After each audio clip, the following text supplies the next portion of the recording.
Welcome to the Empowered Brilliance podcast, where we share inspiring stories from Dubai and beyond. This podcast is all about unlocking the power of your mind, stepping into your brilliance, and embracing the limitless potential within us all. Each episode is designed to empower your mind, inspire your heart, and unleash the brilliance that resides within every soul. As we start today's episode, let's reflect on the words of the greatest thinker, Rumi, who once said, "Don't be satisfied with stories how things have gone with others. Unfold your own myth." This quote reminds us that we are the authors of our own stories, and it's time for us to unfold our brilliance and embrace the unique path that's waiting for us. I'm your host, Khotara, and I will be talking to icons of impact. And today's guest is a powerhouse in the world of transformation and championing women in tech. She's someone whose work and impact speak volumes. I'm thrilled to have Sajna Samad, a dynamic digital transformation leader, a mother of two amazing boys, a leadership coach for aspiring women professionals in tech, and the Oracle Women's Leadership Community Leader for UAE. Sajna has spent her career helping individuals and organizations navigate the evolving tech landscape and advocating for great representation and leadership of women in the technology industry. Her work has inspired countless women to step into their leadership potential, embrace entrepreneurship, and pursue career in the tech industry with confidence. Today, she is here to share her invaluable insights on how women can rise in leadership roles, overcome challenges, and truly empower themselves in both their professional and personal lives. Sajna, thank you so much for being here on the podcast. It's truly an honor to have you here. It's a pleasure to be here with you, Khatra. It's an honor for me as well to be in this amazing podcast where you're actually talking about icons of impact. So thank you so much for having me. Thanks a lot. Sajna, you have achieved so much in your career and you have made significant impact in digital transformation and women's leadership. I'm curious, how do you personally define happiness? Is it tied to external achievements, or do you believe it's more about the choices we make? What's your personal happiness? It's actually a very difficult question, right? How do you define happiness? So for me, happiness would be all about the present moment. So if I'm able to spend this moment, because that's all we have, right? This present moment, in the best version as I can be, I would say I would be really happy. Because we don't always get to do what we love every single moment. So I would say, from a personal point of view, spending the moments with my children, with my twin baby boys, that would make me happy. Or probably having a cup of coffee, reading a book, that'll definitely make me happy. And when I'm able to do the best work I can, I would say those are the happiest moments. Yes. So, and when we talk about choices, you mentioned about choices as well, right? That's a really interesting perspective because we don't always get to exercise our choice. We think we can, but we don't. Even our purchasing decisions, for example, are not influenced by our choice. It's influenced by the market or the advertisements that happens around us. The every life decision we make, it's not always our choice. But if at this moment you're able to do something what you love, that is your choice. So I would say that's a true definition of happiness for me, at least. That's amazing. You have talked about books. Yes. Your book is coming soon out. Yes, it is. So, and it has an amazing title. Thank you. Are You the One? It's about? So the book is all about, I'm exploring the habits of different successful women leaders, both political technology related leaders, non-political leaders. So I'm exploring the habits of these leaders to understand what made them successful, Yeah. and so that we as women can actually emulate these habits and be successful as well to some extent, right? So that's the whole idea of the book, Are You the One? Amazing. So looking forward to Thank you read so it. much. Thank you. So about success, for everyone, success is different. Yes. How do you personally define it? So for many of them, the success is all about achieving a goal, right? So, and that's what we are generally trained to think like. If you achieve a goal, then you're successful. Yeah. But for me, yes, achieving a goal is a measure of success, but that's not all it is. I would say if you're able to enjoy the process of achieving the goal, then you're much more successful, because in the process of pursuing the goal, you will have a lot of learnings, you'll have a lot of setbacks, you'll have a lot of failures. If you're not able to enjoy the process, then you will never be able to pursue any goal, right? And when you look at a goal, it's more like an extrinsic or external oriented thing. So for example, if I want to be this the best entrepreneur, Yeah. because you're an entrepreneur, so the best entrepreneur of Dubai, it's something which is external plus internal, but mostly it's external for others, because they can see that, oh, I've achieved this, and they have a different perspective about me. But when you are able to enjoy the process, you are learning and growing as a person. That means it is for you, it's internal. Yeah. So I believe that success is all about enjoying the process of achieving a goal, and growing as an individual. Amazing, yes.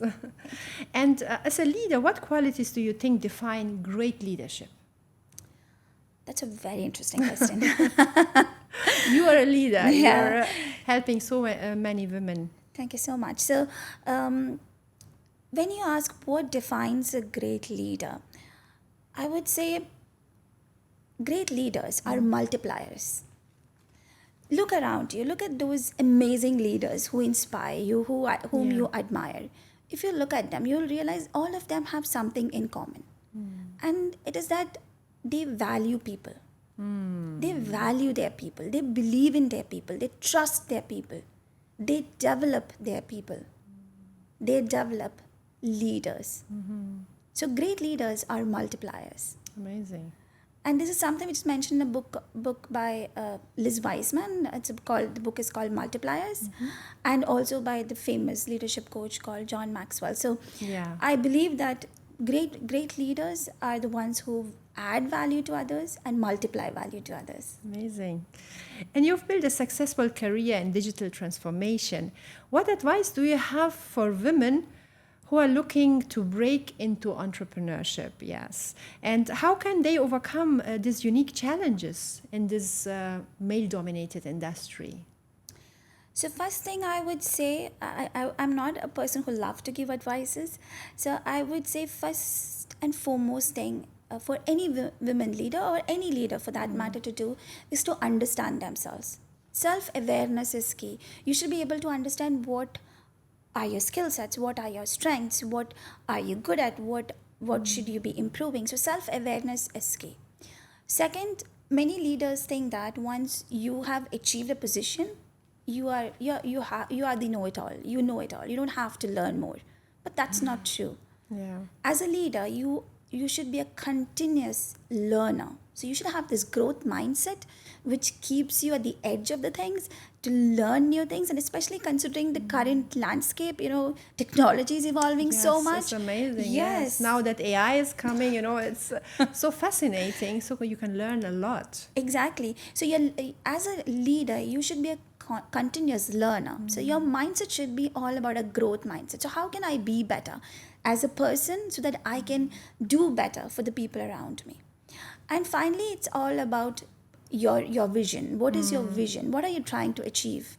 And I would say one key thing many of us forget as leaders is to have the right kind of character. Yeah. We generally don't talk about it. When we ask what are the characteristics a leader should have, this is basic.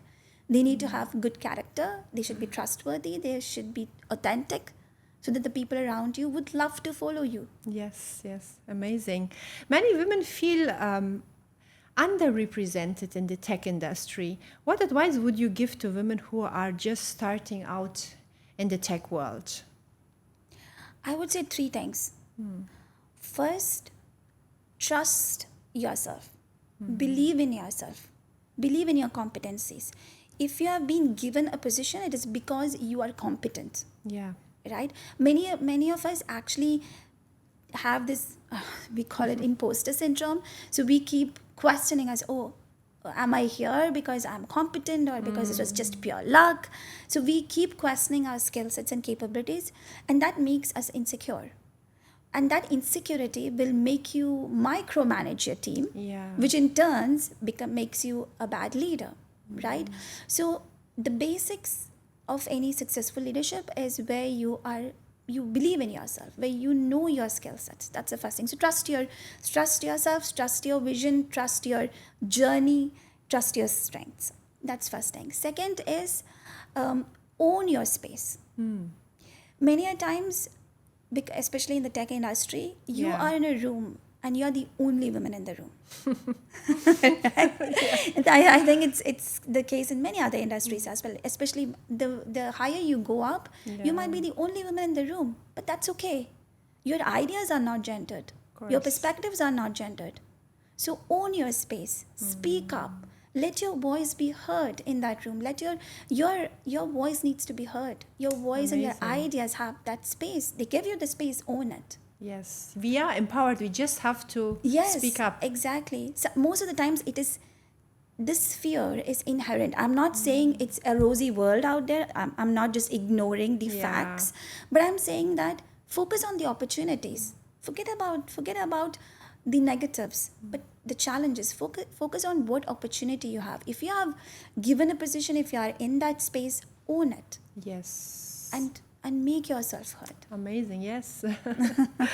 As a leader in tech, what do you think organizations can do to create a more inclusive and supportive environment for women? So much, right?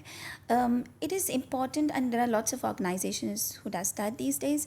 Like, it's important that these organizations understand that there's a need Yeah. to have diversity in their organization, not just gender, but it could be cultural, it could be different ethnical, it could just in cultural and ethnical and gender diversity. It's critical for any organization to thrive, especially it's a Yes. globalized environment these days, right? So every organization should invest in specific communities that propagate this message, because it needs to be intentional. We are all conditioned by our culture, by our society, which is more of a patriarchal society, to think in a different in a specific perspective. So if you want to change that perspective, that action should be intentional. So communities like women communities, doing women oriented programs specifically, making people understand, leaders advocating and sponsoring for these kind of programs and these kind of initiatives are important. Amazing, yes. And as a woman in a leadership role, Sajna, how do you balance the need for innovation with the importance of inclusivity? What you already said. Can you share any strategies you have used to foster diversity and inclusion within tech teams? So, what we have done specifically at Oracle, as part of the Oracle Women Leadership community, is that we, when we decided to make a difference. So, why are we here? We are here to have more women in tech. So we realized the real problem is not with women, right? We always think it's a problem with women. We need to fix the women. We need to give them more trainings. We need to do that. We need to do this. But we realize that, okay, we might have to do that, definitely. But it's also about the perspectives of other leaders, of the men leaders and the team members. And we need to change those perspectives. We need to change their mindsets. Yes. So we started working on that. We started getting sponsorship from leaders. We started having our leaders advocate for us. And when we see other men leaders advocate for having more women in tech, you see the entire community come together and actually start working towards it. Yeah. So it's a perspective shift. It's a cultural shift. It doesn't happen in a day. but we need to consistently work towards it. So I would say have the right kind of support, sponsorship. Don't have conversations of having more women in any industry with just women in a room. Yeah. It's waste Yeah. of time. Literally, I'm telling you. If you're doing a women empowerment or women enablement or women community where women are coming together and speaking about problems, literally, I don't recommend it because it's waste of time. Because we can't do this alone. We need It's about the abilities exactly you have yes. in a person. Yes, so we need men also to come into the conversation. Men also share their perspectives and also advocate for us. So we can only do this together, and that's what I would say. Of course, yes. As a team, it should work together. Yes. Yes, it's a cooperation. What do you think is the biggest misconception about women leaders in tech, and how can we challenge and change those perceptions? So one of the biggest misconception about women are that women are quite emotional. Right? Yes. We hear it every time. Oh my God, women, they are drama. Yeah. See, we are emotional beings. Men are also emotional beings. But the society have asked them to subdue their emotion in such a way that they can't show their emotions. And that's Yeah. why men are facing a lot of mental well-being and mental illness issues these days because they can't express their emotions. Yeah, right. So emotions are good. Emotions are great. It's just that it needs to be regulated. And women are not always emotional or dramatic in a professional environment. We have amazing women who are doing great stuff, leveraging your emotions. So what as women leaders, sometimes we keep aside our emotions thinking that that's not great. Now research shows that emotional intelligence is one of the best skills that a leader could have. Yeah, that's why the best leaders are women. We Yes. see now a lot of examples Yes, on that. we have many exactly. Very So great leaders. Yeah, so in my book, I was exploring the COVID situation and different countries and how they were actually tackling COVID. Yeah. And when we do research, and there is research about it, right? One of the best countries, few of the best countries like New Zealand, India, and many others, who actually were able to control COVID, were led by women. Yes, yeah. So let's not just put a label on women and think that they are dramatic, they are emotional. Let's not just label anybody. Let's look at their skill set. They are emotionally intelligent. Let's leverage it. Let's bring their perspectives onto the table. Leverage those perspectives. That's what I would That's say. amazing. Yeah, it's all about the skills. Yes. As we work to close the gender gap in tech, what steps can women take to actively advocate for and support other women in the industry? And how can we create a strong supportive network that helps women everywhere?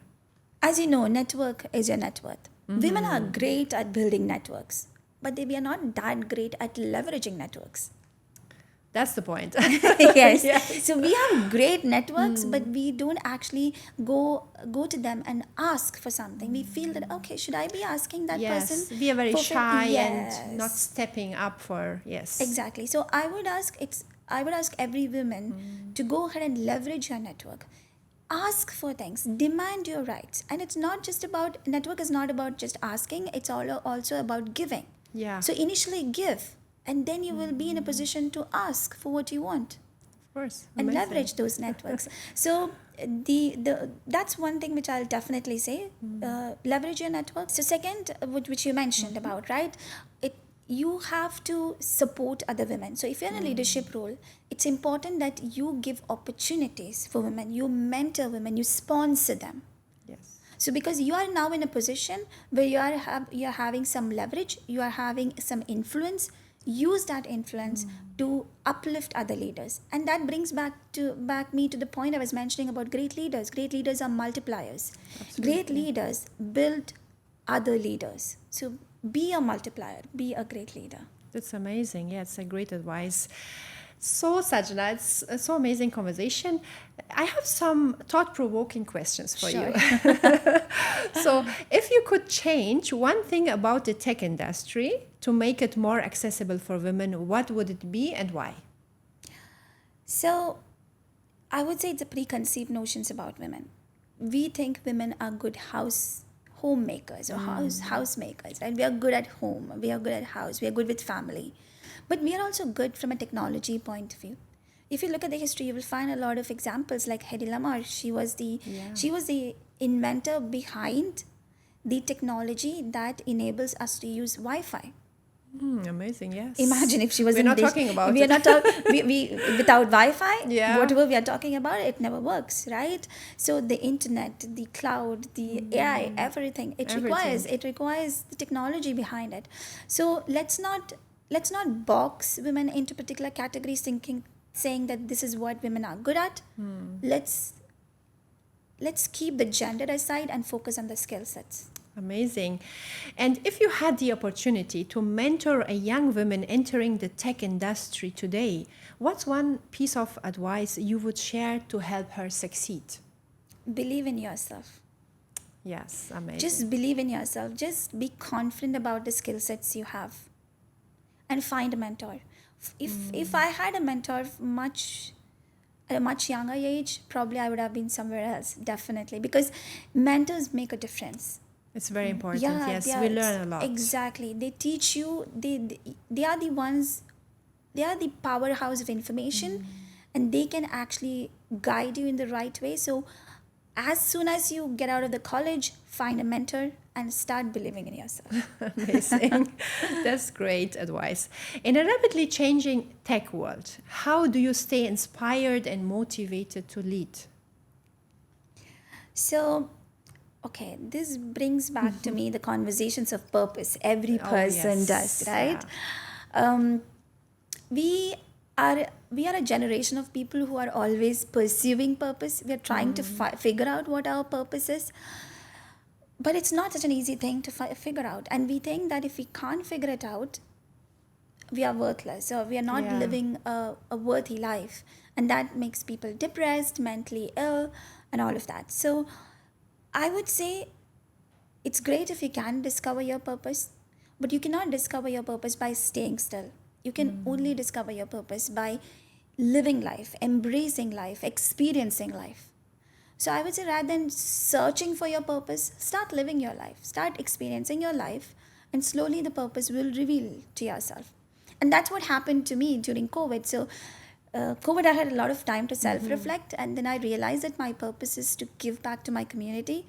And then I know that my job is not pretty aligned with it. Right? People tell you that, okay, please find a job that's aligned with your purpose, and we cannot always, because that's not always practically possible, and that's okay. Right? Your job is something which funds you from a financial point of view, and you can use you work for 8 hours, and you can you use the remaining 12 to 14 hours doing what you love to do. So what I do is I do volunteering activities, I do the community activities within Oracle, and many other activities. I'm in the board of MIT University. I'm a board member for the EMBA and MBA program. So we work with Ministry of Education to guide them on how the higher education curriculum should change. Yes. So don't think that your job should be always aligned with your purpose. Just look at other opportunities and just use your job as a financial aid. That's it. Yes, amazing. Yeah, what you're doing, helping so many women, that's really inspiring. Thank you. Sajna, thanks so much. I have some short and sweet questions for you. Sure. So just imagine if you had a magic wand and you could instantly give every woman a superpower. Okay. What would it be? I would say it would be the confidence, because that is something which has always been taken out of us from a very young age. It's not that we are not born with confidence. At a young age, if you look at the girl children, you will realize that they're all super confident. Yes. But somewhere along the way, either the society or how the whole world is structured, or I don't know what that is, it's so inherent. They are deprived of the confidence they had as a child. So if I have this band, this is what I would give them back. And because if you one of the best attributes, confidence, definitely. If you're confident in yourself, then you're fearless, you're courageous. You have that ability in you, and you will be able to do whatever you want to do. You can achieve anything. Yes, you can achieve anything. That's amazing. And imagine another thing. For example, you're sitting with 3 women in one room and having dinner from past or present. Okay. Who would they be, and what will you ask them?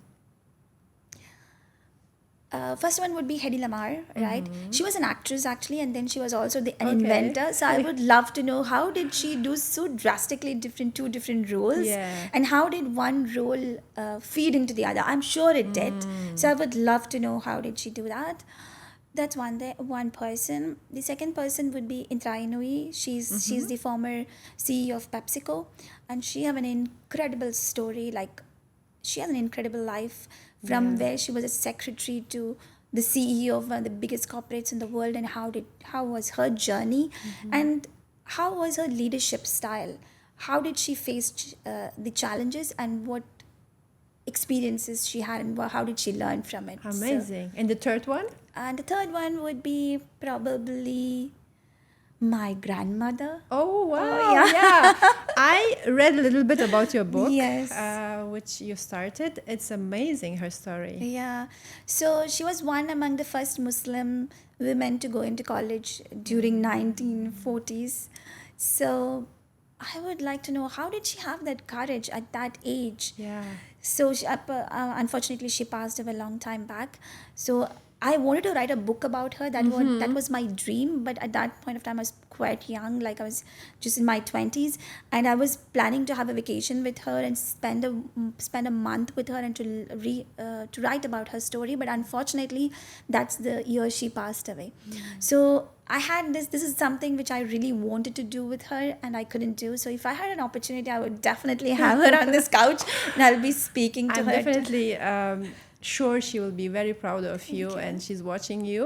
Of course, of course. If I'm here Yes. today, it's because of her and Yes. my mom and many other women who have inspired me to be here today. Very inspiring Thank you. lady to give you so much strength. Thank you. We're talking about strength. Let's talk about resilience and overcoming self-doubt, Sajna. Yeah.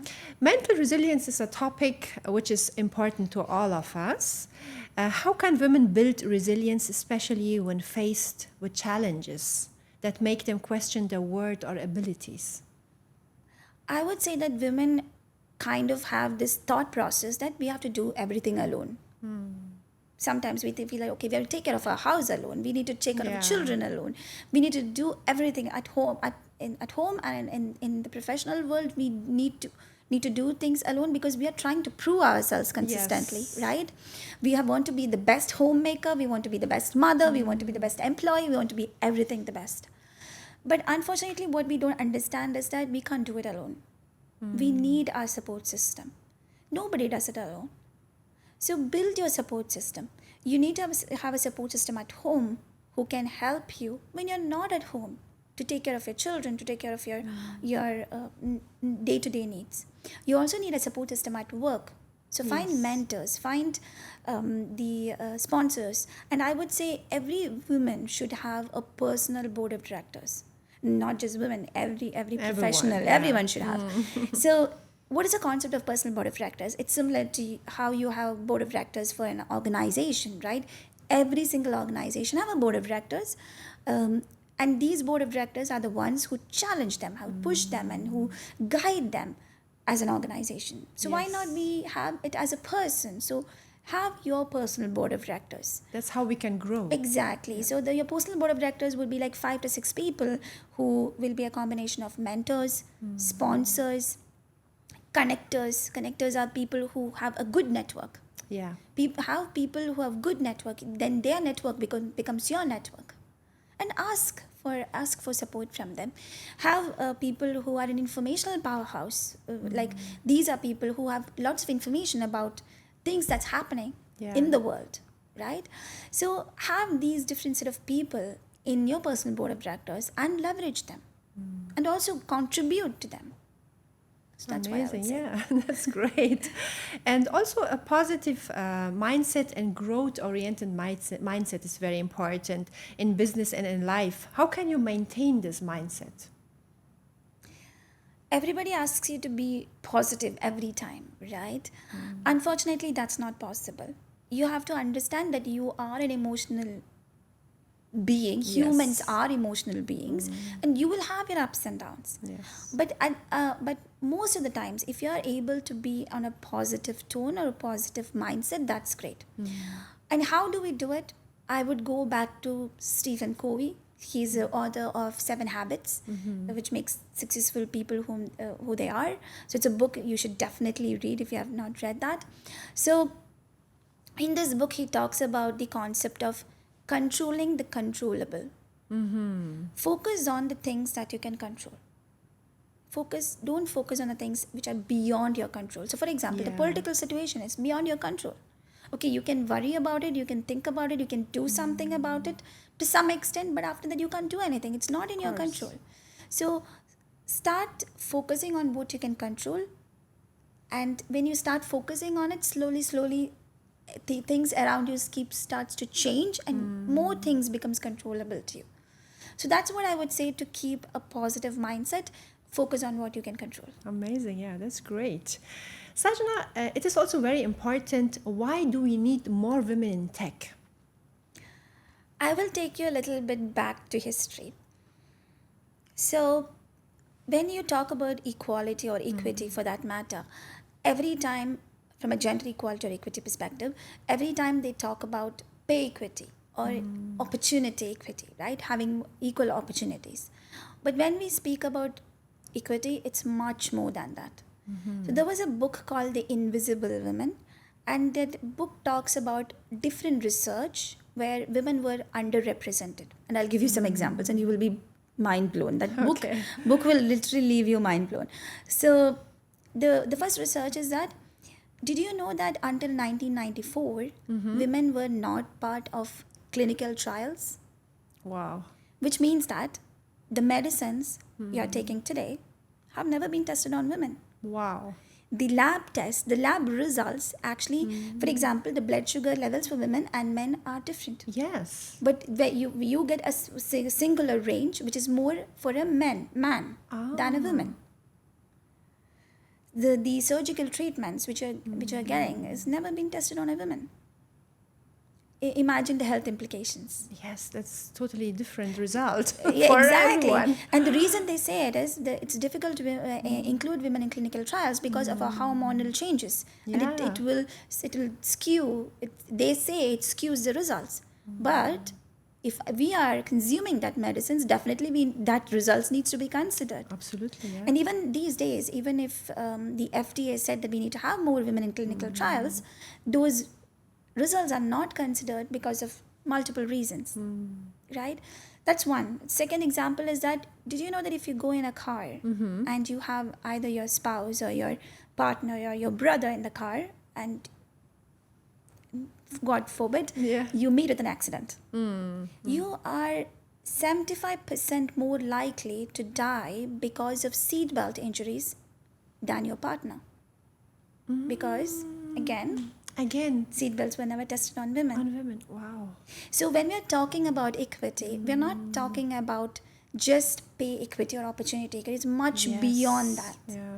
And when it comes to technology, considering AI specifically, right? Technology is now going to, or currently completely going to transform how you live your life.